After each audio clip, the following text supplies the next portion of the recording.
Hello Monday.com users, we're excited to introduce a new feature, Workload Management with Project Portfolio Management, PPM on Monday.com.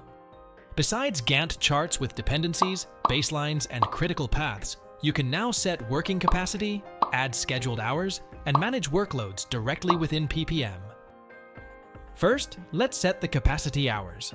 This is the maximum number of hours a user can work in a day. To do this, go to the app settings. Here, you can create working capacity hours. For example, you might set an 8-hour workday for full-time employees and a 4-hour workday for part-time employees. You can assign these capacity hours to specific users or entire teams, ensuring that everyone's workload is accurately reflected. Next, set the scheduled hours. These are the hours you plan and schedule for a task and assign to a user. For each task, enter the number of hours you expect it to take. This helps in planning and ensures the workload is distributed evenly. View workload. Now, let's look at the workload. Click on the workload button to see it. The workload is calculated by dividing the scheduled hours by the capacity hours.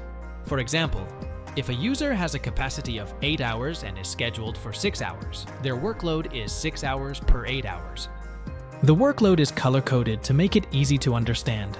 Green means the user has a full workload, yellow means they are underworked, red means they are overworked, and gray means they have no scheduled hours. This color coding helps you quickly identify who is overloaded and who can take on more tasks. You can also switch to see the workload for your entire team. By using the workload management feature, you can ensure that your team is working efficiently, prevent burnout, and improve project timelines. Experience the ease of workload management with PPM on Monday.com. Give it a try today.